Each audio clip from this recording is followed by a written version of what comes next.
Lunes 2 de junio del año 2025. Muchísimas gracias por compartir este tiempo con nosotros, amigos míos, queridos amigos. Como de costumbre tenemos dos historias de vida que son ejemplos por seguir. Y también es importante recordar, homenajear constantemente al bombero voluntario. Y hoy es el día del bombero voluntario. Y entonces, cuando era un niño, tenía 7 u 8 años, ocurre un incendio en el barrio donde vivía, en Pirovano y Pagola, en Pompeya, y me levanto como todos los niños y miraba embelesado el trabajo de los bomberos. En una oportunidad tenía un rinconcito en San Bernardo, lo conté muchas veces, pero ya termino rapidito. Y estaba un señor, un electricista, arreglando una lámpara en el medio del living. Estaba en una escalera. De pronto sonó una alarma. Salió corriendo, me dejó todas las cosas tiradas. ¡Soy bombero voluntario! ¡Soy voluntario! Se escapó. Bomberos voluntarios que dan la vida por salvar vidas. Vaya este tan pequeñito y humilde homenaje al bombero que admiro y que amo. Ahora sí, entonces, con la primera historia de vida, Joselito. ¿Quién es Joselito? Joselito es un hombre bueno, como ustedes lo van a apreciar, lo van a valorar, lo van a destacar, lo van a comentar. Un hombre maravilloso, una historia de vida que tiene que ver nada menos que con servir a los demás. Toda su vida es servicio a los demás. Y después, un apasionado de la jojoba nos va a dar una información formativa sobre la jojoba. Algo que se sabe muy poco y que debería saberse más. ¡Atención, país!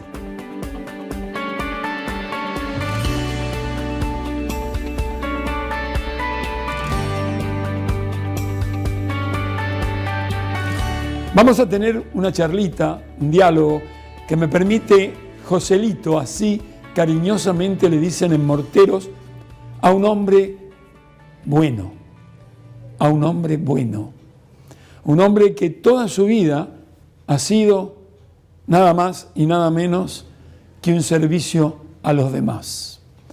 Presten mucha atención porque Joselito ya dialoga con nosotros.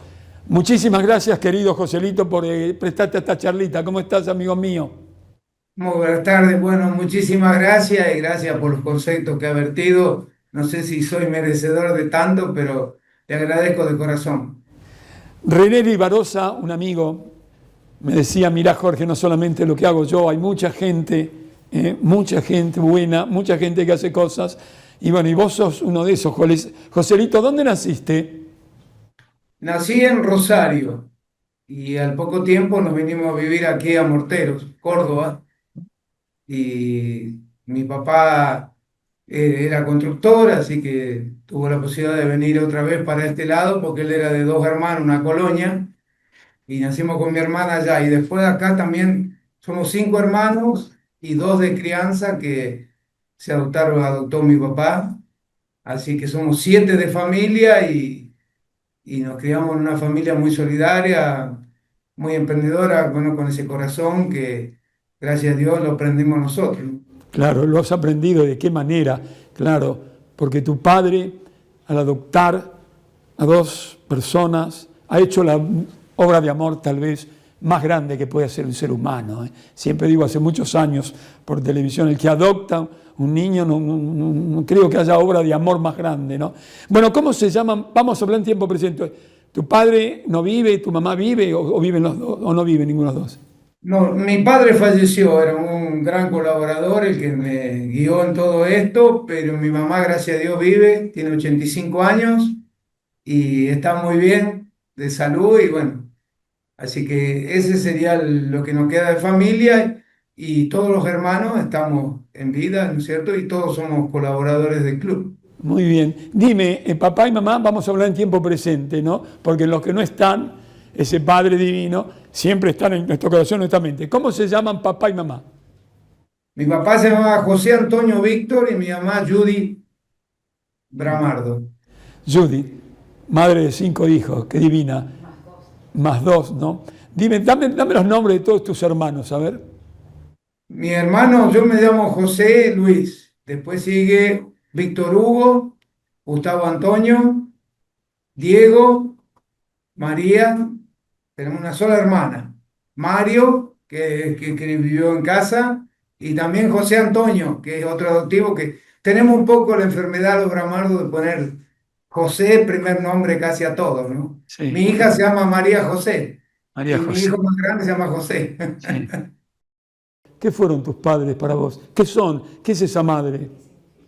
Y mis padres fueron unas personas muy especiales, muy generosos, siempre estuvieron pensando en colaborar, en ayudar. Mi padre tenía una empresa pequeña constructora donde aprendimos todos nosotros y cada empleado que venía a trabajar con él, él iba a la casa. Le decía, no tenés una cama, no tenés un buen colchón, no podés descansar. Entonces no podés, no tenés una cocina, una heladera. Entonces él lo proveía de esas cosas que era lo mínimo y básico, y bueno, y así fue siempre muy querido, muy respetado, inclusive ahora empleados que hoy son jubilados, siempre me lo recuerdan. Mira Me dice, vos. tu papá me regaló una cama, un colchón, una heladera, y esas cosas, bueno, se aprenden y gracias a Dios nosotros pudimos mamar todo eso y, bueno, y continuar la obra, ¿no? Qué lindo, continuar la obra. ¿Cómo era ese pibito? ¿Cómo era Joselito a los 7, 8, 9 años? Es terrible, como todos chicos, nosotros no teníamos nada, solamente jugar al fútbol. Íbamos a la escuela y jugar al fútbol, ¿no? Jugábamos hasta con la luz de la luna, toda la vida. Qué lindo es.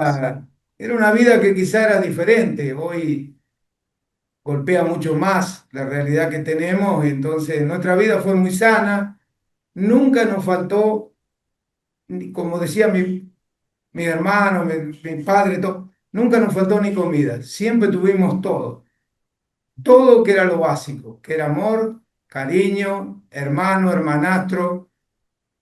Y bueno, y eso los valores que uno a veces se perdieron un poquito hoy, ¿no?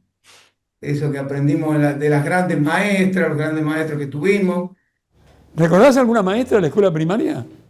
Sí, recuerdo un montón. Sí, la señora de Beltramo era una señora que me marcó mucho, vivió hasta hace muy poco y siempre me saludaba y me decía esas cosas lindas que me dijo usted.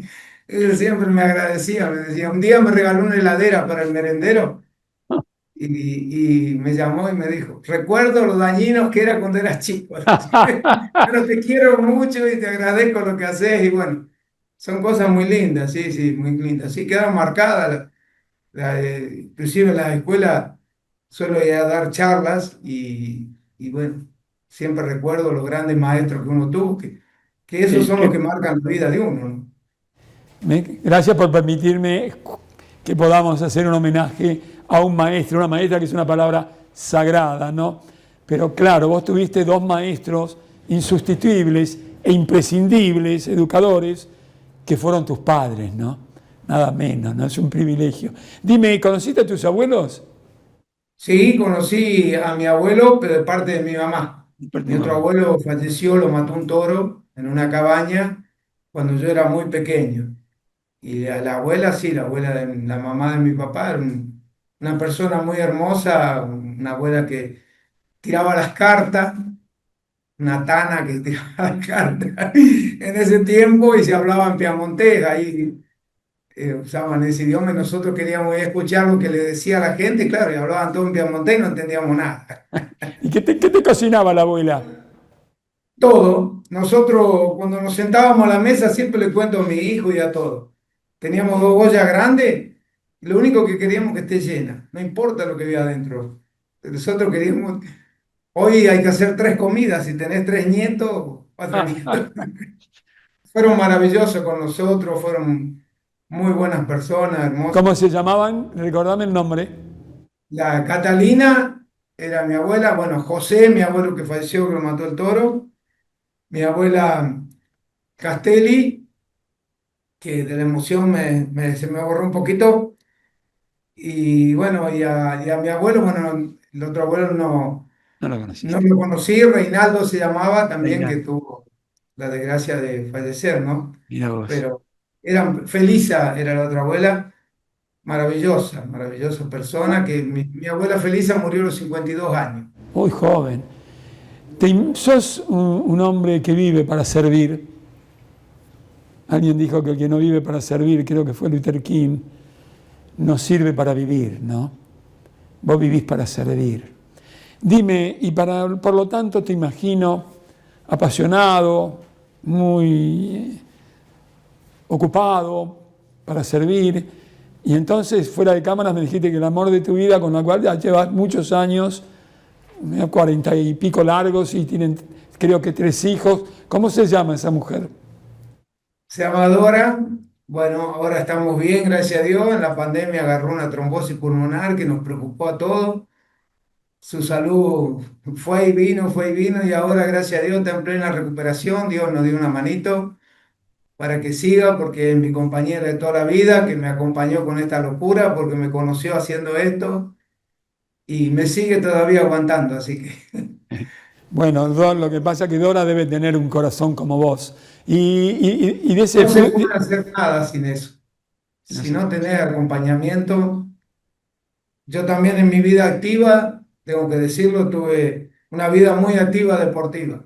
Cuando llegué de gimnasia y tiro de Salta, que fui a jugar 6 meses allá, comencé con esta locura y ella me conocía y todavía me sigue acompañando, me sigue aguantando. Yo me ausenté mucho, tuve la suerte de jugar en todos lados, como en 20 clubes. Fue muy larga mi carrera deportiva y ella siempre me bancó, crió a los chicos, los educó de la mejor manera. Tengo que reconocer que la mujer es el 80% de lo que soy yo. Mira vos. Si soy algo, el 80% es mi esposo. Bien por Dorita, ¿no? Dime, y ese con Dora se ve que eran jovencitos, muy jovencitos, cuando la vida los unió. Tienen 3 hijos, me dijiste, ¿cómo se llaman? ¿Qué edades tienen? José Antonio, el más grande, tiene 45 años, va a cumplir. Mi hija va a cumplir 39 años. Así que Mariana José se llama también. Y mi hijo, 36, Agustín Luis. Esos son nuestros 3 hijos. ¿Y tenés nietos, Joselito? Sí, tengo 4 nietos. Tengo Valentino de 19 años, va a cumplir ahora el 20, si Dios quiere. Tengo a Priscila de 17. Tengo un nieto del corazón, Bautista, que cumple 18 años, que me adoptó mi hijo, Agustín. Y tengo Paulina, que es la que juega al fútbol todavía acá en el club, de 9 años. Qué corazón enorme el de Agustín, ¿no? El tuyo, el de Dorita, el de tu padre. Qué corazón. Mirá que hago notas, ¿eh?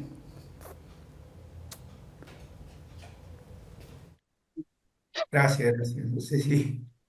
Bueno, contame un poquito la historia de esta cosa que comienza cuando le das, según tu amigo, este empresario que está con ustedes, que sentás a la mesa a 2 chicos de la casa, de tu casa, a la mesa para que coman, que estaban pidiendo comida. Contame desde ahí la historia, toda tu historia. Y bueno, nosotros comenzamos con esto en mi casa, en el año 80. Ya antes venían mis padres, yo vivía ahí. Bueno, cuando pedían comida, mi mamá tenía como una despensa, y entonces antes de darla que la lleven a la casa, los sentaban ahí a comer. Y entonces comenzamos a dar la chocolatada, como le digo yo, y a prepararla y a darle una merienda y a darle algo, y bueno, eso fue creciendo y hoy ya cumplió 45 años, parece que junto con mi hijo, que lo empezamos antes que nazca él, porque él nació en diciembre, así que nosotros largamos con eso y era una cosa como normal, una cosa que a nosotros nos parecía que era lo que había que hacer, no sé, ellos tenían esa forma de implementarlo, de hacerlo y gracias a Dios. todos somos iguales. Tengo una hermana también que se llama María, que ella colabora mucho con el club, con la gente. Yo también conocí una escuela de quinoterapia al andar, que es una escuela muy importante en Mortero, quizá la más importante que tiene en el interior de Córdoba, donde dan chicos con discapacidad y el caballito los ayuda a Qué mal, recuperar su salud. hermoso Ahí eso. estoy como voluntario hace muchos años y bueno, y ahí te llenas de vida, porque el que va a trabajar ahí un rato y ve la voluntad que ponen esos chicos con discapacidad para recuperarse y esos padres, ese amor que le dan ahí en esa escuelita, toda esa cosa que yo me nutro de eso, ¿no? Eso es lo que me hace feliz.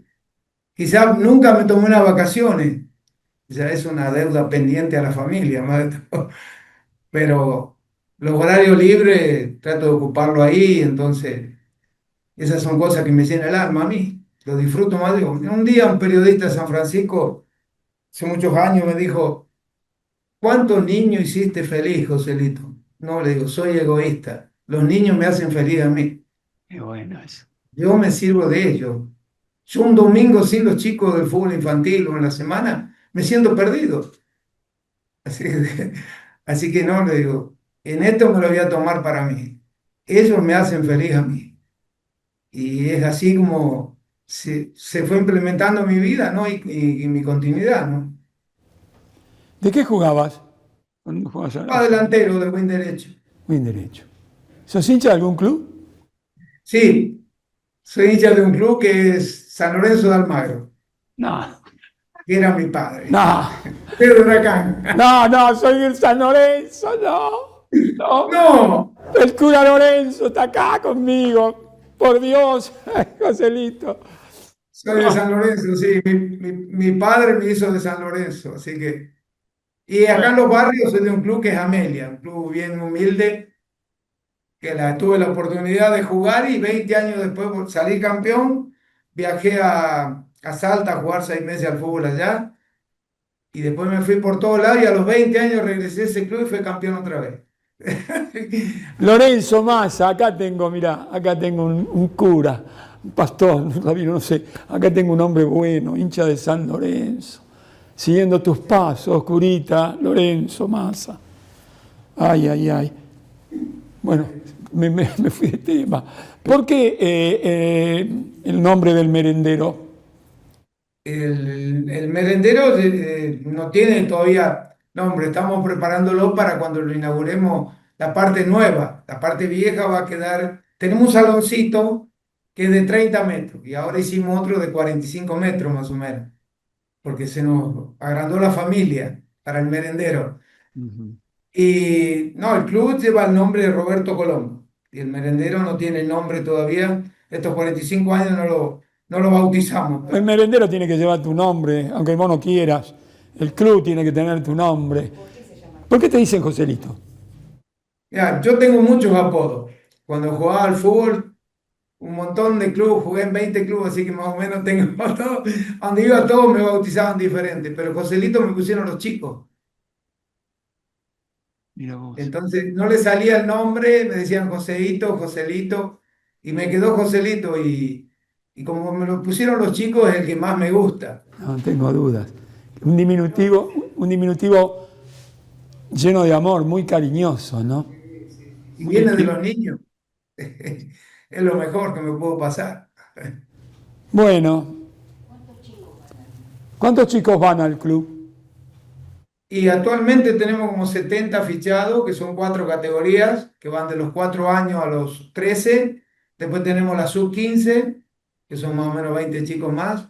Y después tenemos las niñas también. Todavía tenemos fútbol femenino, porque tuvimos la suerte que de los 4 años a los 14, María Florencia Bonsegundo jugó en nuestro club, que actualmente está en España, y en la selección argentina regresó hoy a jugar. Ya lo dijo.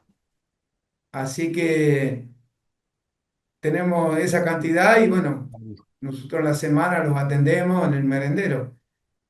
Y después los fines de semana se juega el fútbol, el baby fútbol, ¿no? Joselito, ¿por qué el nombre Colombo? Y porque Roberto Colombo fue el primer profesional de fútbol que tuvo morteros. Ah, mira vos. Él nació en el año 29 y cuando tenía 20 añitos se fue a jugar a Estudiantes de La Plata, 8 años. De ahí siguió su carrera en Colombia, Nacional de Colombia, inclusive jugó el primer clásico de la historia de Colombia, Ah, mirá vos. Nacional y cosas. Fue el primer clásico, yo tengo una ficha ahí que lo rubrica, su llegada ahí. Después fue a Ecuador a jugar y regresó a Morteros, con todo ese bagaje, todo ese aprendizaje, y bueno, y transformó la vida del deporte mortero. Nos enfermó de fútbol, nos enfermó de deporte, cómo entrenar, cómo armar una cancha, cómo preparar. Te cuento una anécdota cortita. Nosotros marcábamos la cancha con una pala de punta, hacíamos la canaleta para que se vea la línea. Y él me preguntó si estábamos haciendo el desagüe. No se marca la cancha así, nos enseñó cómo cuidar un área, cómo vestirse, ¿Cómo qué ves? era una venda, un masaje, porque si bien él no era kinesiólogo, todo lo que aprendió en el profesionalismo fue el que Claro. más sabía cómo recuperar una lesión de un jugador. ¿De qué jugaba? Roberto Colombo jugaba de 6, segundo marcador central, antes incide, no sé cómo él tenía una, pero ese era el puesto de él. Sí, como Albrecht en San Lorenzo, Claro, el tucumano con Alberts. el tucumano Albrecht. ¿Y vos eras goleador? ¿Vos hacías goles? Sí, hacía goles, sí, sí. Sí, gracias a Dios, sí, me tocó la suerte de ser el wing que no jugaba solamente en la línea, sino que hacía muchas diagonales. Bueno, tuve la suerte de jugar con muchos compañeros muy buenos. ¿Sos win izquierdo o win derecho? Wing derecho. Pero jugué de wing izquierdo también Ah, en mirá vos. otras instituciones. Sí, me tocó la suerte de también ser elegido para jugar en la selección de la liga. A veces, habiendo tantos delanteros, era más por lo que corría que por lo que sabía, ¿no? No jugar. A lo mejor el corazón valía más que la cabeza, ¿no? Joselito, ¿qué está necesitando el club ahora? Y nosotros, nuestro merendero, bueno, primero quiero comentarle que hace del año 97 que juntamos tapita para el Garrahan. Es una tarea que comenzamos, realmente fue increíble. Conocí el Garrahan y vi que juntaban tapita, averigüé qué era y me vine a Mortero con esa idea. Y llené un galpón de tapita y no sabía qué hacer. Y después, bueno, un colectivo que vino a traer una mudanza, la llevó y ahí comenzamos. Y hace poquito llevamos 600 kilos de tapita a un Igual. lugar donde se recicla. Y le rendimos homenaje también a un chico con síndrome de Down que juntaba tapitas acá en Mortero que falleció. Nosotros colaborábamos con el Garrahan Chaco que construyó Carlos Alave Mirá vos. y se llama La Casa del Niño. Ahí enviábamos tapita y Carlos Alave nos visitó 5 veces acá en Mortero. Tuve la suerte que venga a mi casa y dimos charla en todos los establecimientos. Fue algo muy lindo también porque él nos enseñó mucho del reciclado, de todo eso. La primer máquina de enfardar botellas de plástico, junto con padres de una escuela Cristo Rey de Mortero, le trajimos a Mortero para enfardar 200 botellas en un fardito de 50 por 1 metro. Ese fue el primer cosa que conseguimos para trabajar y bueno, y lo de las tapitas, las pilas. Seguimos. Y ahora las tapitas las vamos a juntar para la escuela de equinoterapia del andar porque les dimos una idea. Se pueden vender y ese dinero va para solventar los gastos de las terapias de estas criaturas. En eso, y bueno, nosotros lo que estamos necesitando es poder terminar la construcción que está haciendo esta comisión directiva maravillosa, que hace 3 años me acompañan, porque antes era un poquito llanero solitario, lo hacíamos, tirábamos el centro y cabeceábamos. Mirá vos. Y bueno, y en eso nosotros tenemos que terminar esta obra que va a ser maravillosa porque tenemos un lugar más adecuado y entonces estamos buscando mesas, sillas, los materiales, queremos hacer los baños nuevos. Ya el salón está construido, falta terminarlo, ¿no? Estamos haciendo unas veredas afuera, unos lugares más cómodos para los chicos. Y bueno, y estas personas que se acercaron, bueno, René Rivarosa. Tenemos un parrillero solidario también, Ah, mira que vos. hacemos polladas a beneficio por temas de salud. Las polladas se hacen los fines de semana. Y bueno, René es un Rivarosa, es un gran colaborador de eso, porque él nos ayudó a construir ese parrillero, Grande por lo René. cual no se cobra ningún centavo. Se cocinan pollos, se venden y las ganancias son siempre mayormente por temas de salud, problemas de salud, como muchos chicos con enfermedades o cosas, los ayudamos económicamente para poder salir del problema. Vos sabés que termino estas charlitas haciendo una pregunta que no te la voy a hacer a vos, porque vos, con tu vida, me vas a contar, ¿qué me podés? Ya tu vida es una enseñanza y es una respuesta a las preguntas que me hago siempre, ¿qué es la vida? ¿O cuál es el sentido de la vida? Porque yo antes de preguntar eso debería decir el sentido de la vida es el ejemplo extraordinario que nos da Joselito. Ese es el sentido, o debería ser el sentido de la vida. ¿O qué es la vida para vos, Joselito? Y sí, la verdad que yo lo veo de esta forma, sé que la salud tampoco, uno no siempre tuvo buena salud, inclusive yo tuve que viajar 8 meses un día a Córdoba a hacer un tratamiento, hace 20 años, gracias a Dios lo superé, pero yo no iba el día que me tocaba el merendero, no iba al tratamiento, iba el día que tenía libre, porque mi vida está ahí, en estar ahí. Nosotros no tenemos feriado con los merenderos, o sea, nos cae feriado lunes, miércoles, viernes, nosotros vamos lo mismo, ponemos en marcha el club, atendemos, damos la chocolatada, porque el hambre no se toma vacaciones, hay feriado. Entonces, nuestros niños, yo también aprendí a coser fútbol hace muchos años, recupero fútbol del basural, los reacondiciono, los pego, los pongo en condiciones, arreglo botines, tengo 60 pares de botines que los arreglo yo, para que los chicos tengan y no se sientan menos cuando van a una cancha, a un torneo. Y bueno, y ya te digo, y esta gente maravillosa que se acercó, que era imperioso agrandar el lugar, tener más comodidades. Y bueno, esta comisión directiva con Jorge Calúa, que te habló seguro, una persona que nos ayudó mucho porque él está en la difusión del club, que quizás eso es lo que nos faltaba a nosotros, y está colaborando con la construcción del nuevo merendero, ¿no? Qué grande, Jorge Calúa. Bueno, por ahora te saludo con el corazón y con la mente. Dios permita, mirá, me invitan de toda la Argentina, pero si hay un lugar que iría es a verte a vos para abrazarte. Porque un abrazo a un hombre bueno como vos nos hace mejores personas a nosotros. No, no, por favor. Muchas gracias por todo. Muchas gracias por tu vida. No, Muchas no, gracias. muchísimas gracias y bueno, esta oportunidad que nos da. Así que un abrazo grande y hasta cualquier momento, si Dios quiere. Amigas y amigos de toda la República Argentina, Joselito es un ejemplo por seguir para todos los argentinos.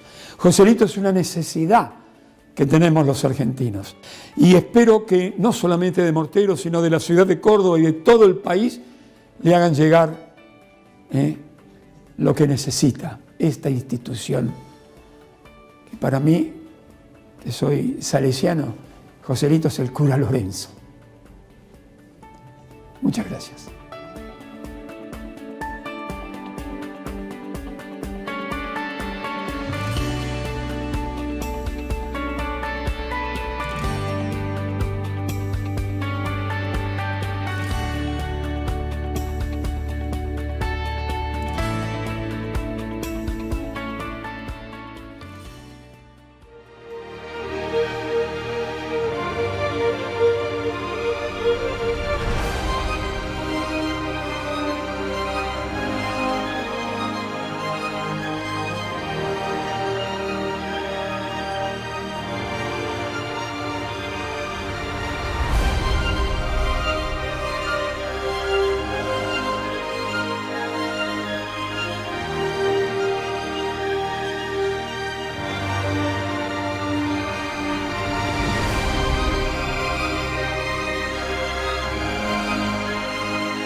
Es importante en todos los medios donde uno desarrolla su labor encontrarse, lo digo hace muchísimos años, con gente que nos pueda dejar algo. Vamos a iniciar una charla, un diálogo con un empresario argentino, tal vez este término a él no le guste, un productor muy importante en nuestro país de jojoba. Vamos a dar una información formativa sobre esto que producimos y que se vende al mundo, pero fundamentalmente vamos a conocer y charlar y dialogar con un tipo, como me gusta decir a mí, culto. Así que gracias, Jorge, por prestarte a esta charlita. ¿Cómo estás? Gracias a ustedes por dedicarle el tiempo a un milagro que se llama jojoba. Qué lindo esto, un milagro que se llama jojoba. Ya tirás títulos. Jorge, ¿dónde naciste, amigo mío? Yo nací en Buenos Aires, de sangre pura vasca. Mi madre de Pamplona, papá de la región de Ushué, Mira vos. y por 1000 generaciones vascos, Mi- todo el árbol vasco con vasco con vasco. Soy la primera generación que cruza la sangre. Mira O sea, vos. mis hijos son 50% vascos. ¿Tus padres viven? No, ¿Cómo se llaman tus padres? Ambrosio, papá, y María Esther, mamá. Bueno, ¿qué fueron en tu vida Sí, Ambrosio y María Esther, Jorge? papá fue un ejemplo. Le decíamos la esfinge, Ah, mirá vos. porque hablaba muy poco y yo siempre fui muy charlatán. Y en una reunión, en un debate en la mesa, después que paré para respirar, papá abrió la boca y dijo, el hombre cuanto más sabe, más calla.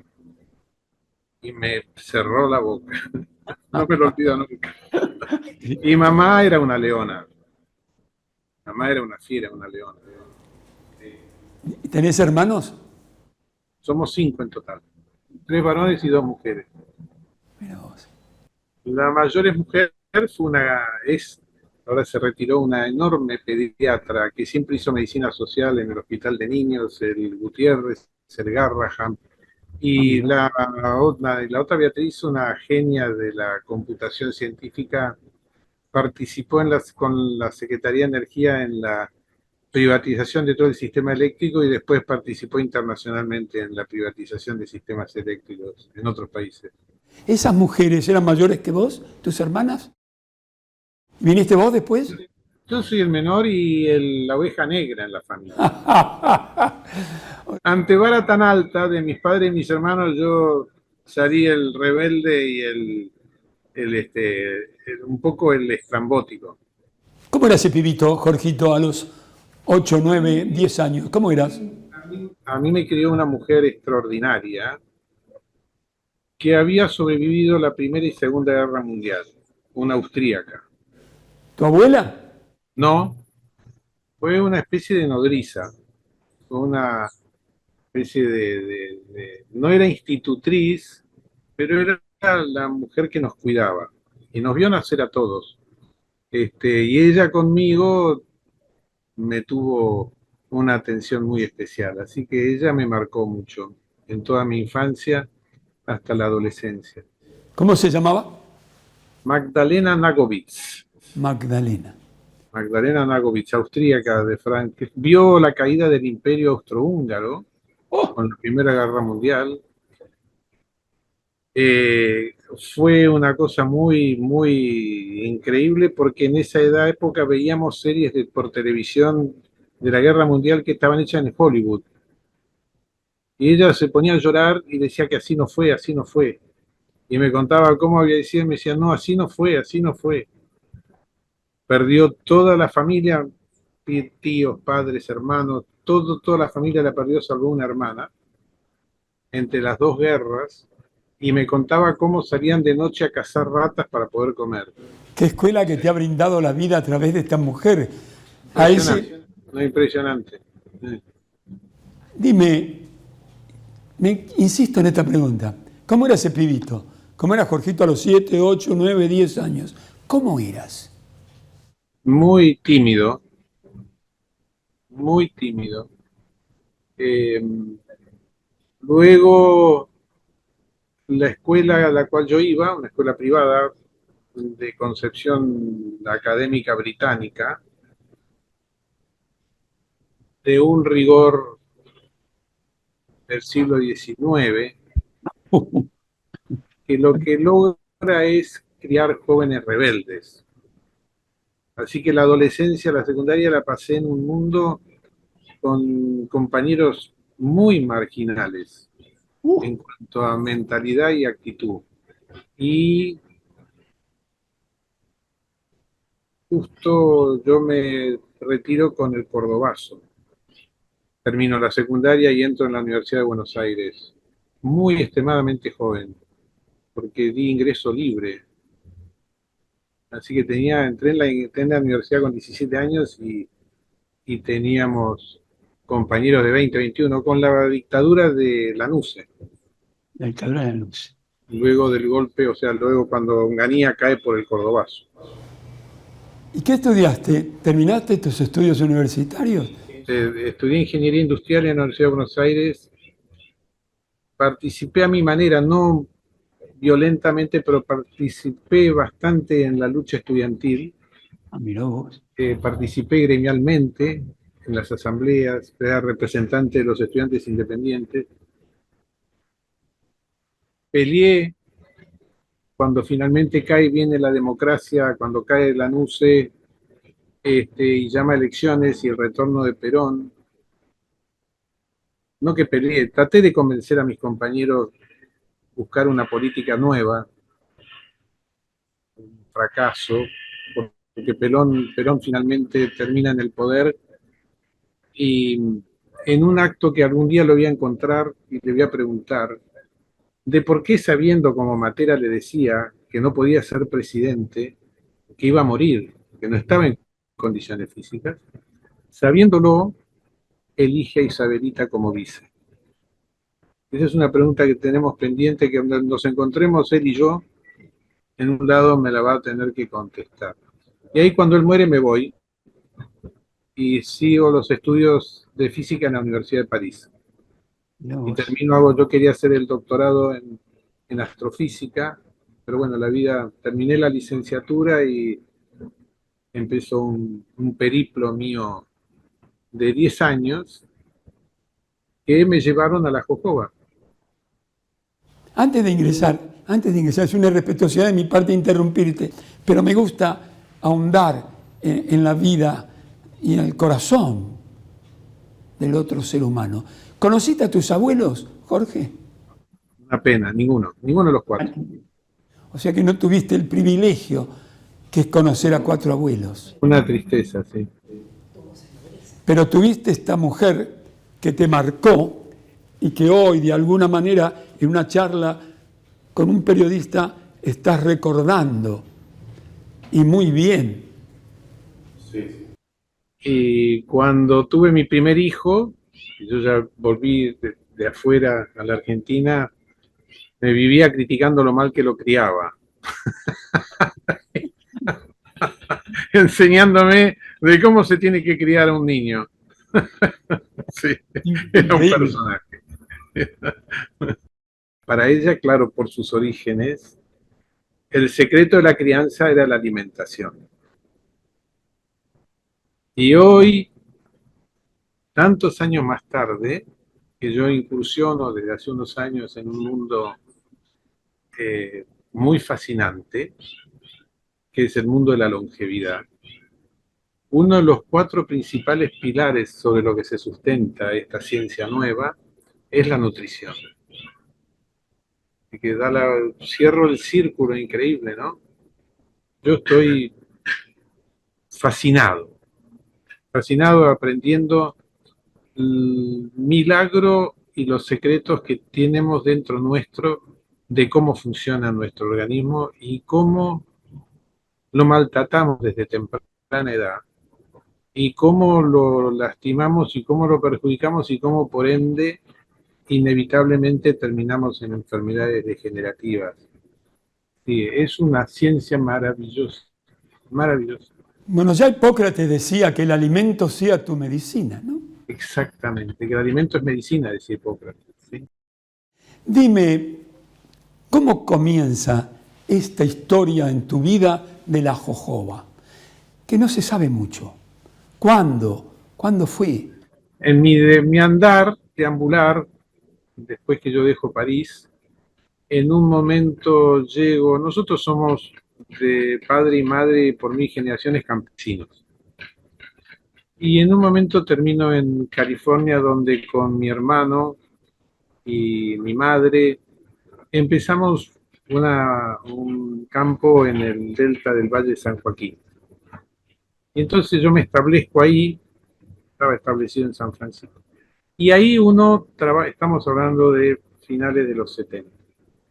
Y ahí uno, no tan finales, y ahí uno trabaja mucho con las universidades. Las universidades desarrollan en Estados Unidos investigación aplicada, de acuerdo a las necesidades de los trabajadores, los emprendedores, las empresas.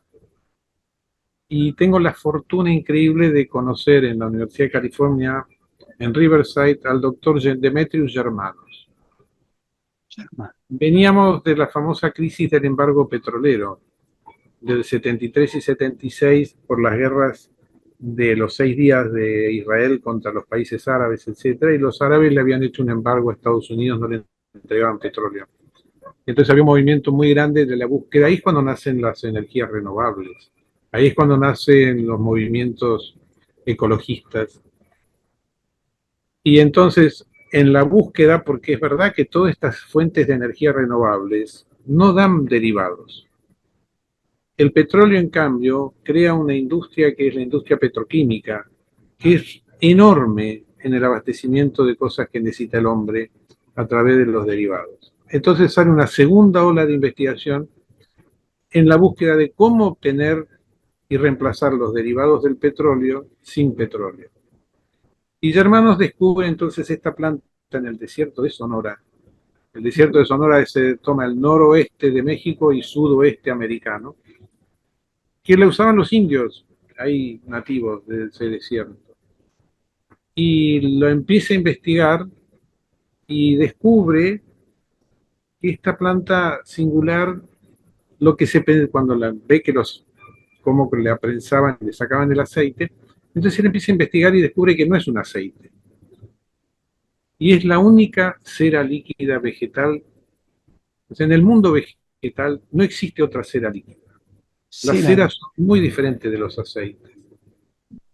Y entonces fue un descubrimiento increíble porque en simbiosis con los movimientos ecologistas de ese mismo momento maravilloso, la década de los 60 y 70, el primer animal que se sale a rescatar es la ballena. Y viene a dar que la estructura molecular de la cera líquida de jojoba tiene enormes similitudes con la estructura de la cera líquida del esperma de ballena. Y ahí surge el descubrimiento de la jojoba, y la jojoba empieza a traer. Yo me acuerdo que nosotros imprimíamos un sticker para los autos y lo íbamos pegando en los autos y decía: salve una ballena, consuma jojoba.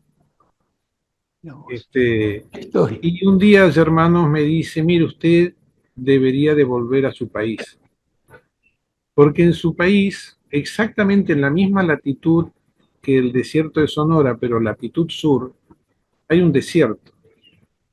Y usted debería llevar la jojoba a ese desierto. Por alguna razón, está en la latitud espejo. Y entonces, años más tarde, me entrega el material genético Semillas de la Universidad de California, y yo llego, después de 10 años, a la Argentina de vuelta, y voy a ese desierto, que es el desierto de Arauco, en el Bolsón del Pipanaco. Llego en finales del 80, en el 81 fue la complicación de asentarse, y en febrero del 82 hacemos el primer ensayo con la jojoba. Así llegamos, y ahí seguimos. Dime, tiene mucho que ver la latitud, claro, poca agua. No, cuando yo llegué, ahora el cambio climático está afectando. Cuando yo llegué habían promedio 2 lluvias por año. El promedio de pluviometría eran 20-25 milímetros. Yo he recorrido muchos desiertos. No he conocido ningún desierto tan duro y difícil como el desierto del Pipanaco. Mirá vos. Las condiciones de suelo y clima son terribles. Eh, y mi primera presentación en el medio de la Guerra de las Malvinas al gobierno local se llamó la presentación de la Jojoba Retorno a la revalorización del desierto. Retorno a la revalorización del desierto. Y la jojoba, donde no crecía nada, creció, generó producción, generó empleo y generó una... La jojoba, para mí, yo digo que es un milagro, es un verdadero milagro. Y vale la pena destacar y logró vivir y sobrevivir y atravesar periodos durísimos de la República.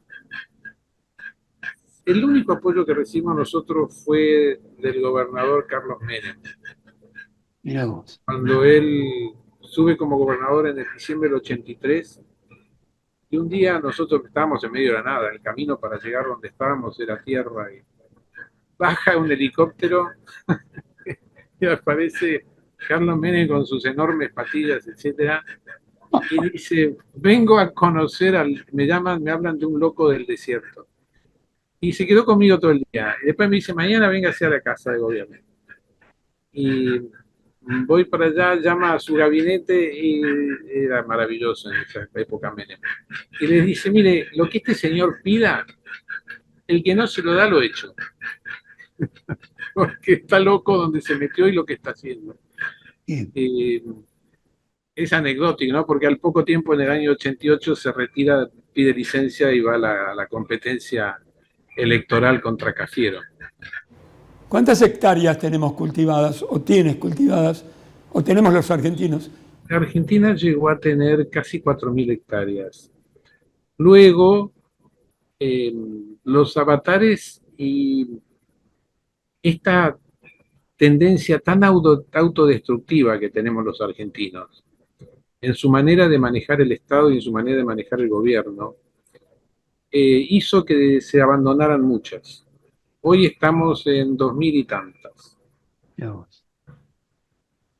En situación, creo yo, que como todas las economías regionales, muy peor la economía que es un desierto y que tanto depende, yo siempre digo que el agua es vida.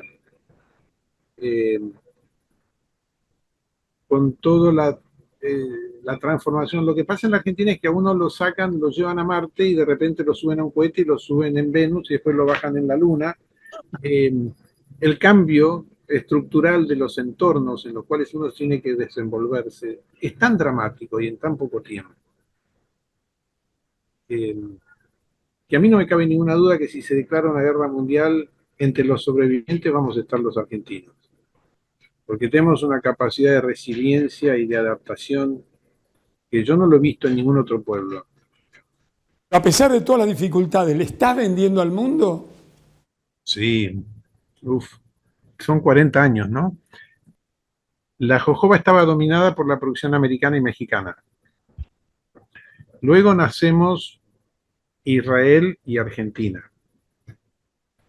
Claro, yo participaba mucho en la Asociación Americana porque yo todo lo aprendí de los americanos y traía acá todo lo que aprendía allá. Me iba, un gran amigo que tengo yo, que fue el productor más grande de Estados Unidos. Claro, Estados Unidos no pudo competir contra Argentina ni Israel. Estados Unidos tenía casi 30.000 hectáreas, 20 y pico mil hectáreas. Y hoy deben quedar 300. Mirá vos. ¿Por qué? ¿Por qué? El doctor Germanos decía, en esa época hacíamos un congreso mundial cada 2 años, que lamentablemente se abandonó. Y en un congreso, Germanos dijo, ustedes están yendo a una velocidad de avance, plantando y sembrando, que nosotros los científicos todavía no tenemos el paquete tecnológico.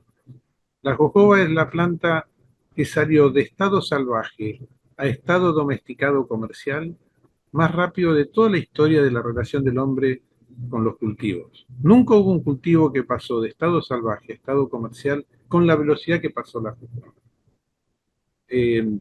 Entonces no tenían el paquete tecnológico de cómo se debe manejar. Mira vos. Entonces hubieron miles de hectáreas más localizadas, hubieron un montón. En la escuela de aprendizaje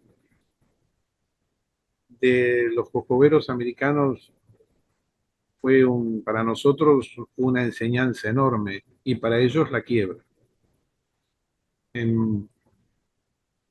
Entonces, aprendiendo de eso, logré nuclear a 4 o 5 colegas, ahí ya de que ya la jojoba había empezado a traer gente, ya habían justamente muchas plantaciones, y entre 5 armamos una empresa que se llamó Ecoil Argentina, y salimos al mundo a vender, salí al mundo a vender, empezamos en 1997. En el año 2004 éramos número 1 en el mundo. En el mundo. En el mundo. Era la empresa número 1. Y yo, que me hacía 15 viajes, 16 viajes por año para vender, yo me iba vendía y vendía y vendía. No había un país que consumía jojoba que no estuviéramos presentes. Atravesamos la crisis del 2001-2002 y en el gran éxito que tuvo Ecoil, empezaron bastante tradicional nuestro. Dentro del éxito entraron las desavenencias entre los socios. Y Ecoil terminó, como empresa no existe más, y enorme parte del mercado de Ecoil hoy lo tienen Israel. Perú creció enormemente como proveedor de Perú. El desierto de Ica en Perú es un paraíso comparado con nuestro desierto. El desierto del Negev en Israel es un paraíso comparado con nuestro desierto. Así que ahí vino toda esa decadencia de pérdida de superficie. Yo me retiré de Ecoil y tuve la suerte, o sea, yo ya me había convertido a la agricultura orgánica y por una serie de conjunciones me encontré con la agricultura biodinámica. Y mi ya frustración y enojo con la agricultura orgánica internacional, que es un gran fiasco y un paquete de hipocresía y falsedad, todo se me renovó, la biodinámica me renovó todo el espíritu. Jorge, vuelvo a interrumpirte. ¿A qué países le vendemos jojoba? La Argentina le vende, la plantación más grande de toda la Argentina fue comprada por un fondo de inversión americano, Vantage. Vantage vende en todo el mundo. Yo vendo mi mercado, al hacerme yo con mi perfil orgánico biodinámico y de la UEBT, me he concentrado con los laboratorios honestamente naturistas, Suiza, Alemania y Francia. Yo soy soy diminuto, soy muy Pero sos vendedor, Jorge. Yo entiendo la venta como el medio de comunicación por excelencia que le da al otro lo que el otro necesita en lo posible, como lo vas a la búsqueda vos, de la mejor calidad. Estás hablando... Yo también digo que para ser un gran vendedor hay que ser un gran actor y seducir al público, que es el departamento de compras, y lograr que ese público se pare y aplauda, que la forma de pararse y aplaudir es comprarle lo que uno vende. Pero hay que ser un gran actor para ser un buen vendedor. Hay que ser un gran actor. Hay que ser un gran actor para vivir, ¿no? No solo para ser un gran vendedor. Sí, eso tiene doble interpretación. Decime, ¿tienes un equipo de trabajo, de colaboradores? Porque solo nadie logra nada, o lo logras solo. Sí, yo siempre dije que soy un circo de un solo payaso. Eh, en el terreno de la granja, del campo, sí, tengo la suerte de tener una persona que me acompaña hace 23 años. Ah, bueno. En el terreno administrativo tengo una persona que tengo la suerte que me acompaña también hace 23 años. Eh, pero en el resto, en toda la parte financiera, económica financiera, marketing, producción, procesamiento, creatividad, visión, visión, que es lo que, Logística. la visión es lo que le da la vida a eso que llaman empresas. Que yo prefiero llamarlos sí, son realmente un organismo vivo. Y ahora tuve la suerte que volvió mi hijo menor, terminó la escuela secundaria en Estados Unidos, ingresó acá en la universidad y me está haciendo muchísimo, está trabajando conmigo y es una enorme alegría. ¿Cómo se llama? Fermín, Iñaki, bien Mm. honrando los vascos, ¿Y qué edad tiene? 21. Y tienes otros 3 varones, porque tenés 5, me dijiste fuera de cámaras. ¿Y este chico qué es en tu vida? Es una pregunta brava, difícil. Aclarando que tengo amor pasional por todos mis hijos, Por los 5. claro. Cada ser humano llega y se encarna en la Tierra con misiones diferentes. Eh, Fermín encarna a través de la energía escorpiana una enorme intensidad y a través de Capricornio un tremendo rigor, disciplina y es un ser muy estructurado. La combinación de intensidad con disciplina es fascinante. ¿Con qué orgullo te refieres? Yo he sido bendecido con los hijos porque son todos increíbles. Son todos. Yo alenté siempre a mis hijos que desarrollen su vocación. Y así fue y por eso ninguno siguió conmigo. Porque yo creo que el ejemplo paterno que tuvieron era un padre tan sacrificado que la reacción de ellos dijo, yo no quiero ser como papá. ¿Cómo se llaman los otros 3 varones? Nicolás, pobrecito, le puse Nicolás con K. Dios, se va a acordar toda la vida de mí. Porque nació en Hawái. Nicolás con K. Y el otro es Lucas Sebastián. ¿Qué falta decir de la jojoba? Yo digo que la jojoba es la encarnación del sol en la tierra. Qué una poesía. Qué hermoso. La jojoba es un milagro. La jojoba es capaz de vivir donde no viven otras, no son capaces. La jojoba es capaz de crear su autodefensa en contra de un medio agresivo, hostil, que fue producto de la devastación del hombre. El desierto de Arauco eran bosques, bosque nativo de árboles maravillosos como el algarrobo. Fueron devastados. La colonización inglesa con el ferrocarril se llevó los bosques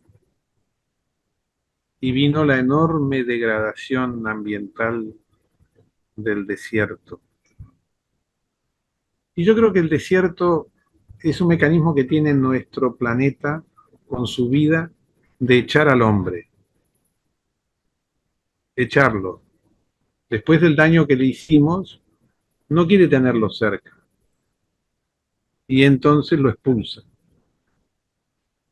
para poder curarse y regenerarse a lo largo le va a tomar millones de años lograr regenerarse.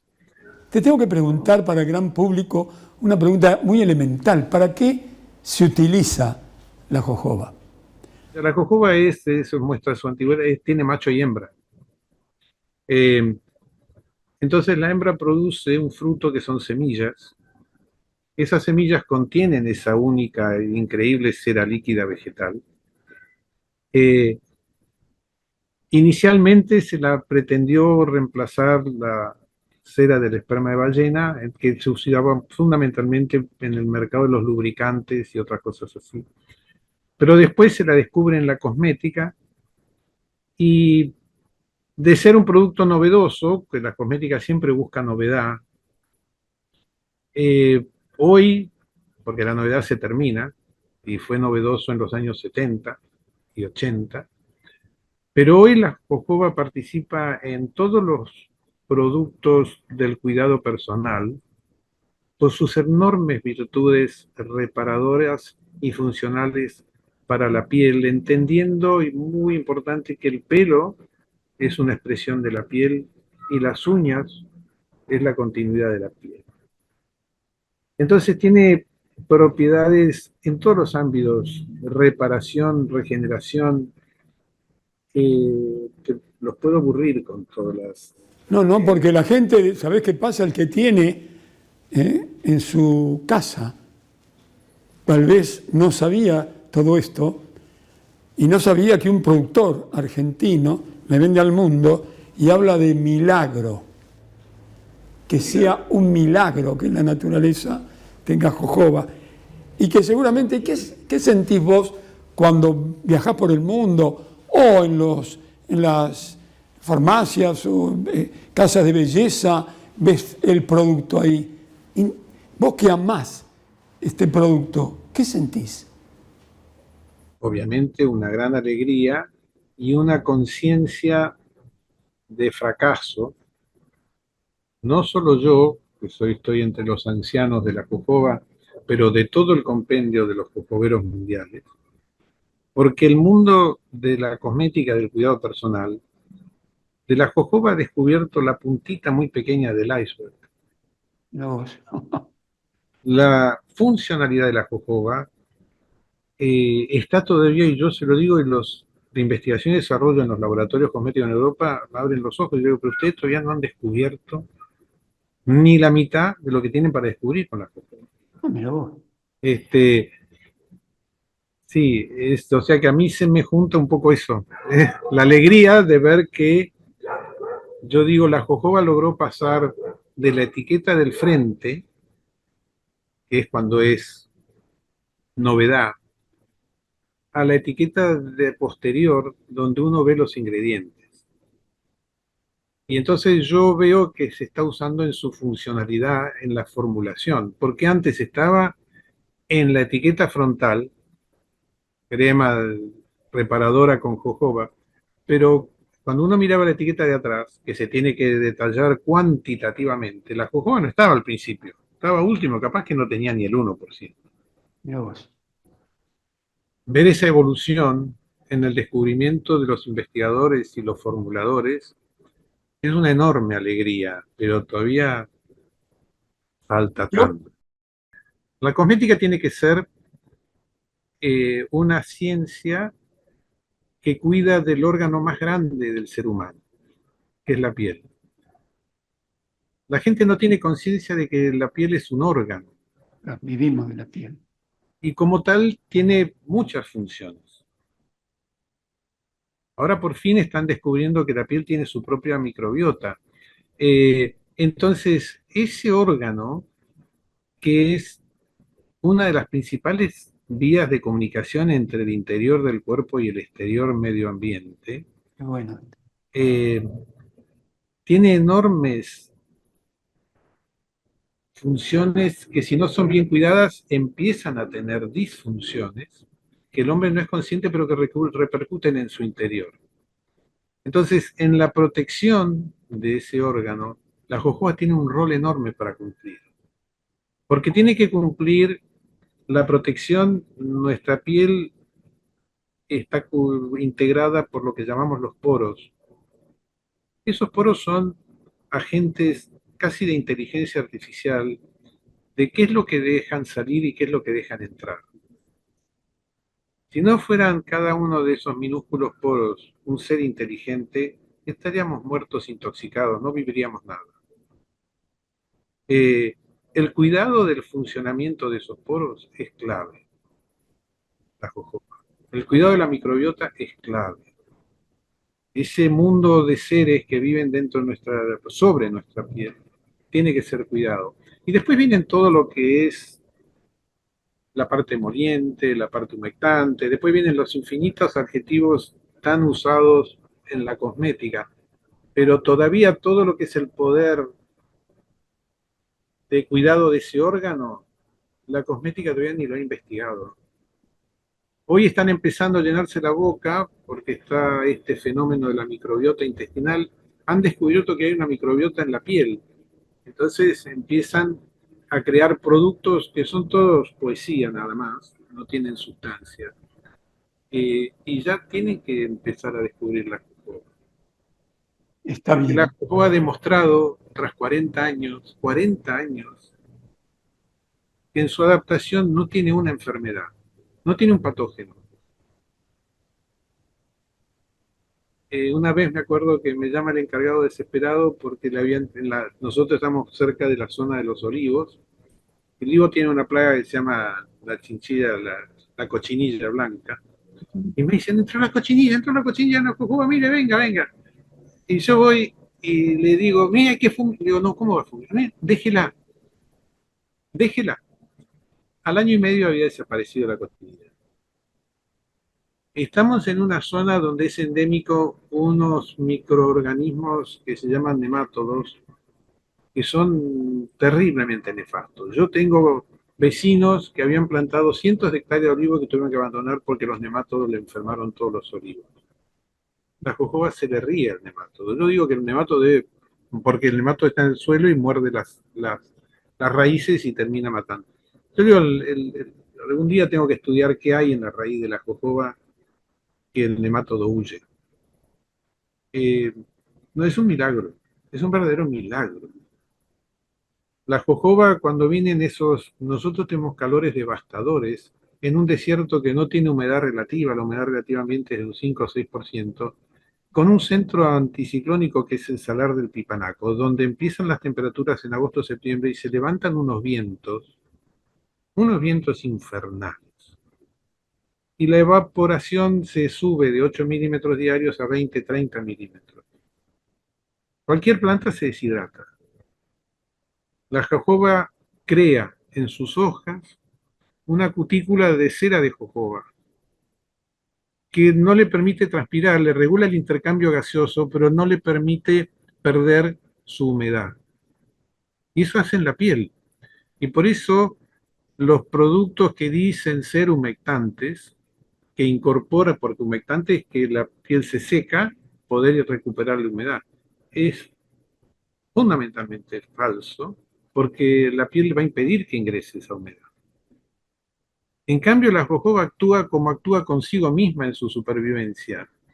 Regula para que los poros no pierdan vapor de agua, sí tengan intercambio gaseoso y no pierdan vapor. Y entonces van mejorando la piel, recuperando sola por manera natural de la no pérdida de humedad. Bueno, lo puedo aburrir con. No, no, no, no. Te agradezco de todo corazón esta información formativa, como me gusta decir a mí, donde vos no hay dudas, que además de estar muy preparado, sos un apasionado. ¿Cuál es el sentido de la vida, Jorge? Descubrir para qué uno nació.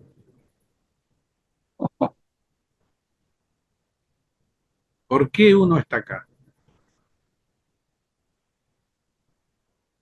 Descubrirlo antes de morir. ¿Vos lo descubriste? No, estoy poco a poco, y eso es un viaje interior. Ese es el viaje más difícil y duro de todo lo que uno puede emprender. Es un viaje hacia el interior de uno. Y eso requiere para mí, en mi caso, que soy muy primitivo, requiere de un entorno pacífico, requiere de alejarse de todo lo que es tóxico. Sí, todavía está pendiente. Lo he hecho, he empezado muchas veces y trato de atraparlo, pero está ahí, está dentro de las razones que tengo que vivir 150 años. En la concepción, nosotros somos biodinámicos, que es un sistema mágico creado por un genio filósofo que se llamó Rudolf Steiner, que creó un pensamiento filosófico que se llama la antroposofía. Fue contemporáneo al Imperio Austrohúngaro y vivió también la Primera Guerra Mundial. Y creó un lugar, cuando se va a refugiar en Suiza, que se llama el Goetheanum, que es hoy un polo de expansión de conocimiento muy grande.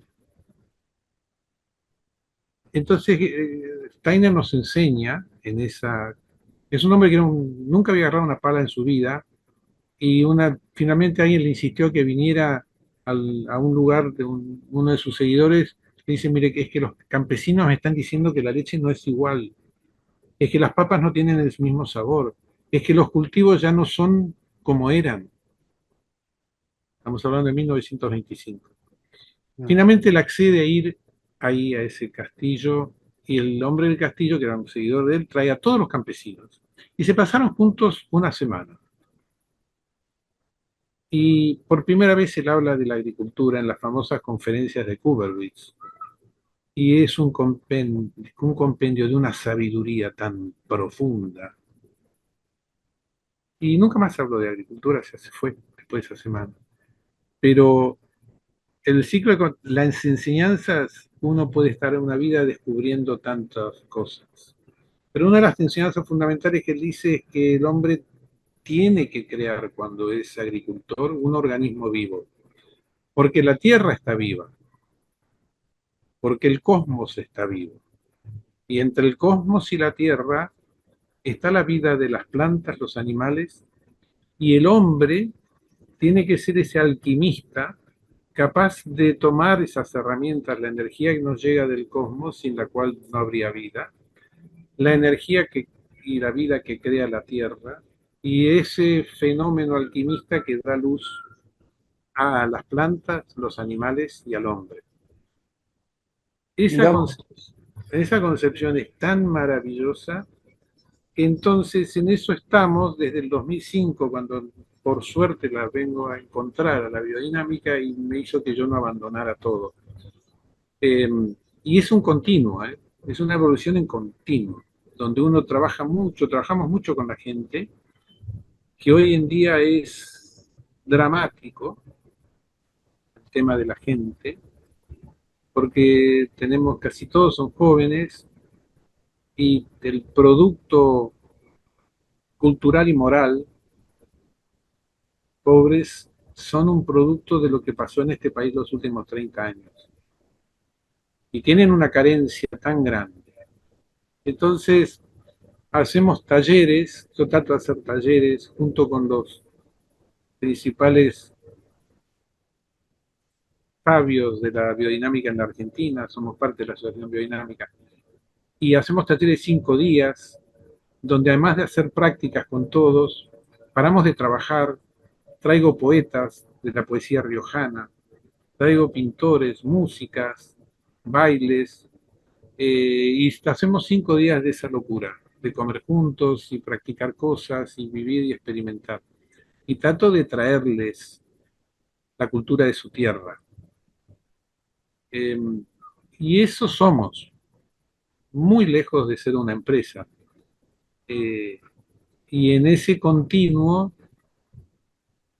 descubrimos en el 2017 una organización, un movimiento mundial fascinante, que es la UEBT, que nace esponsoreada por las Naciones Unidas ante la catástrofe del cambio climático. La misión de la UEBT es lograr ser un movimiento que toma a esto que llamamos empresas y logra que la empresa tenga una conciencia ética y social. Y tenemos una suerte de que cuando juntamos el espíritu antroposófico de la biodinámica con la intención y el propósito de la UET para salvar el planeta, uno puede afrontar el día a día con magia, que es un ingrediente fundamental para poder digerir los tragos amargos. Bueno, el factor humano, ¿cómo te marcó estos 100 años de este personaje al que has hecho referencia. Por ahora te saludo con el corazón y con la mente, espero encontrarte en algún momento para escucharte. De todo corazón, muchísimas gracias, Jorge, por esta charlita. Hasta cualquier momento. Por haber dedicado el tiempo a la jojoba. Muchas gracias. Un abrazo enorme. Enorme. Amigas y amigos de toda la República Argentina, les presento con muchísimo gusto un hombre apasionado sobre la jojoba, pero un hombre ilustrado, un hombre que ha investigado, que sigue investigando, donde con todo lo que nos ha dicho no hay duda que la jojoba no tiene techo en materia de investigación para beneficio de la humanidad. Digo, aunque a Jorge no le gusta, esta pasión, esta inteligencia, esto que produce, esto que enseña, es un ejemplo para todos los argentinos. Atención, país.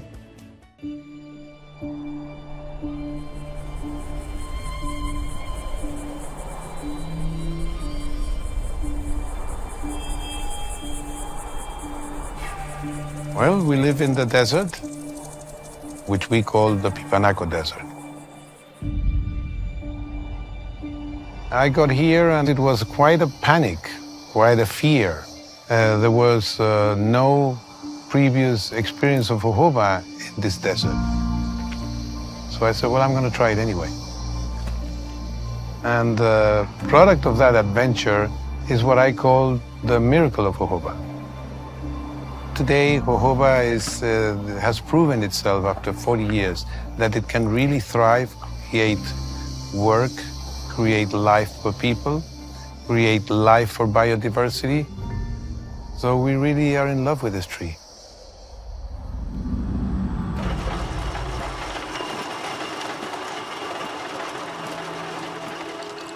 The core of what Velida is doing is producing natural and organic cosmetics and anthroposophic pharmaceuticals for the benefit of human beings. Jorge is really one of our strategic long-term partners. Jorge is very convinced in the same way as Velida is, taking care of the people, taking care of biodiversity, of the cultivation area in the desert, of the precious quality that the jojoba seeds have. I think it's key to have a healthy planet in order to survive, in order to have a future. What makes Velida really special is the quality of the ingredients we use, the sustainability we have in our supply chain, and full traceability. All the ingredients we're using in our cosmetic products, we know exactly where they're coming from. So the consumer can be sure we take care of the people that are involved, like from the field through processing, and that we take care as well for the environment.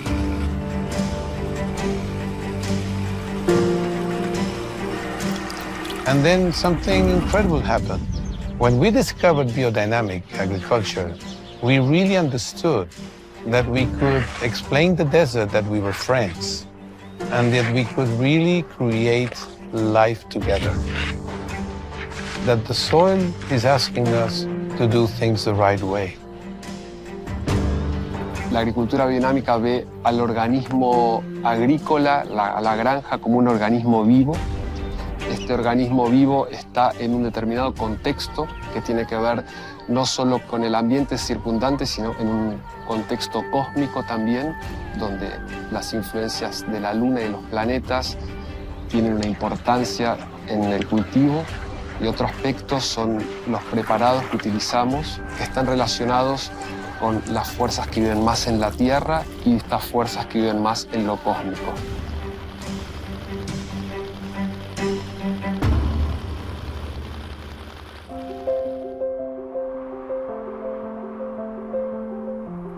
It was an important step for Velida to become UABT certified. We've been a member since 2011, and we thought the standard really fits so well to the values that Velida has got. En términos de desarrollo sostenible, las empresas deben estar cada vez más atentas a sus cadenas. ¿Dónde son sus proveedores? ¿Cuáles son las comunidades involucradas? Velida es una de las empresas del mundo que está más preocupada en conocer cómo está la gente que está involucrada con la empresa. People, of course, should be aware of the supply chain because it's the only way to really make sure this oil is coming from that field. And these people are involved and have the right for a contract, the right for employment, a fair income, and what else is behind it. Other farms, people are just an asset that must produce, must work. The spirit in this farm is completely different. Nothing we have done would have been done if it was not for the people. Talamoyuno te da la oportunidad, digamos, de participar. Y es muy lindo que vos tengas una idea y que tu jefe te diga, bárbaro, la hagamos. Cuando vos haces cosas que a vos te gustan, ya sea estar con un amigo o estar en un trabajo que te guste, y tenés que ser feliz.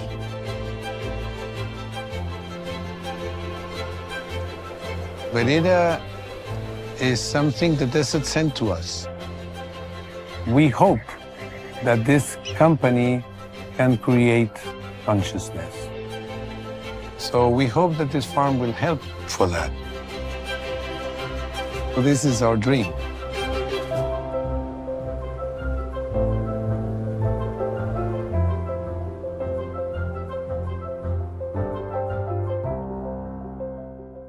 Buenas noches, audiencia. Mi nombre es Pablo Buslaimán. Soy el titular anfitrión de la Posada de los Almendros, aquí en el pueblo de San Pedro, al norte de la provincia de La Rioja, orillando el desierto del Bolsón de Pipanaco, que también se lo conoce desde la historia como el Valle de Palsipas. Este emprendimiento nació por la necesidad sentida que había en la zona de contar con una casa típica de esta zona que se abriera para satisfacer la curiosidad, la necesidad de la gente que visitaba el lugar. Permanentemente sentíamos esa necesidad de generar el espacio para que alguien llegue a tomar un mate cocido con un pan casero.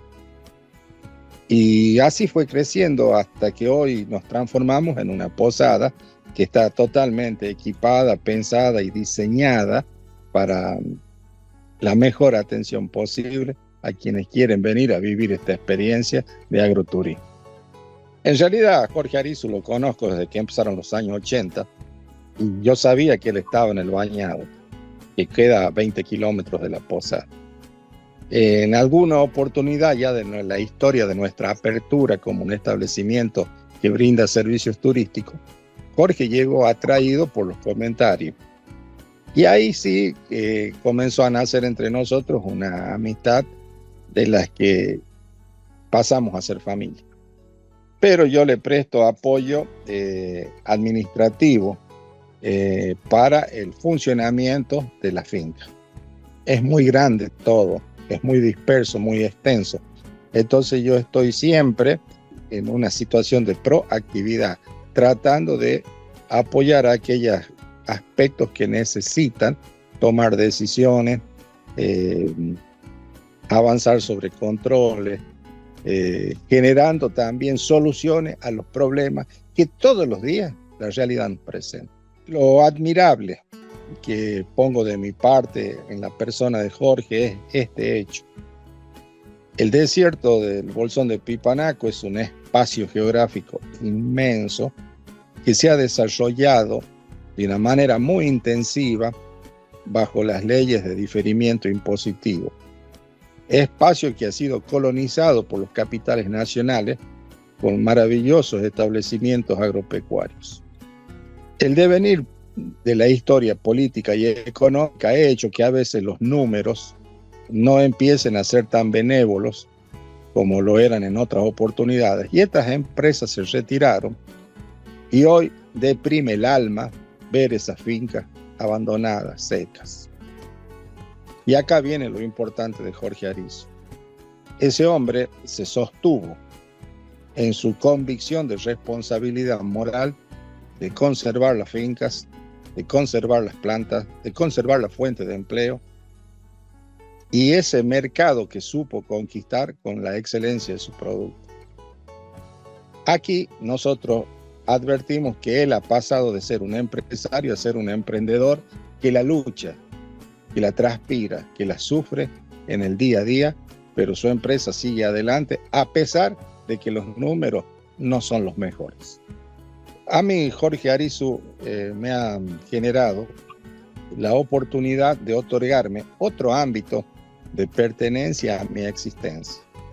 Yo hincho el pecho, levanto la pie y lo digo con mucho orgullo, pertenezco al grupo de Talamuyuno. Si a mí me preguntan dónde trabaja, yo antes que decir tengo la posada en San Pedro, digo soy miembro del grupo de Talamuyuno. En San Pedro, La Rioja, una casa centenaria guarda el susurro del tiempo. Los Almendros, una posada familiar, un emprendimiento agroturístico con profundas raíces riojanas. Restaurada con respeto, respira historia en cada rincón. Frutales, parrales orgánicos y vegetación viva la rodean, como un oasis donde florecen la calma y el sabor que la circundan. Tierra de anécdotas, secretos y bienvenida eterna. Posada Los Almendros, tu casa en la costa riojana. Raíces del Buen Comer, cocina española evolutiva. Un organismo vivo que cambia con las estaciones del año, creando experiencias. En Punta del Este, sabores que transforman y shows en vivo que despiertan los sentidos. Raíces del Buen Comer, donde la cocina cobra vida. Con raíces profundas en nuestra tierra, en Energía Riojana Sociedad Anónima, impulsamos el crecimiento de La Rioja. Generamos empleo, fortalecemos la economía y construimos un futuro sustentable. Trabajamos por una provincia más inclusiva, moderna y eficiente, con energía limpia que transforma realidades. Energía Riojana Sociedad Anónima, eficiencia energética y desarrollo ambiental sostenible.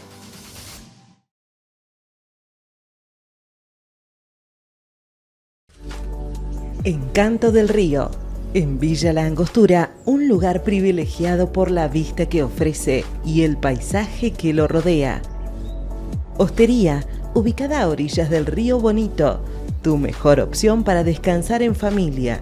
Cabañas con el inconfundible estilo patagónico, para 2 a 10 personas, y aparts de 1 o 2 dormitorios, con todas las comodidades para que pases una estadía inolvidable.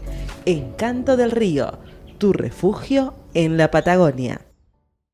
Te presentamos Coto Digital, una forma rápida y fácil para que compres lo que necesites desde la comodidad de tu hogar. Te invitamos a que visites nuestra página www.cotodigital.com.ar.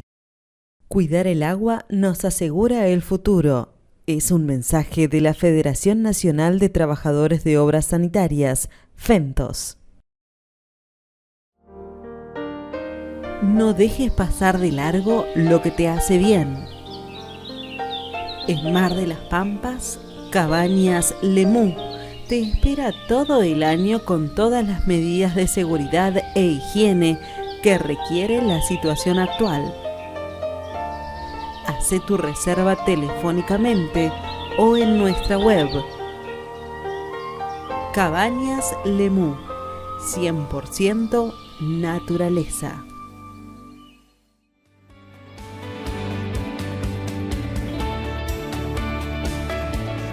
Bueno, Jorge, antes que nada, un saludo. Nos conocemos hace ya mucho tiempo y yo siempre destaco la tarea que tú realizas en la televisión.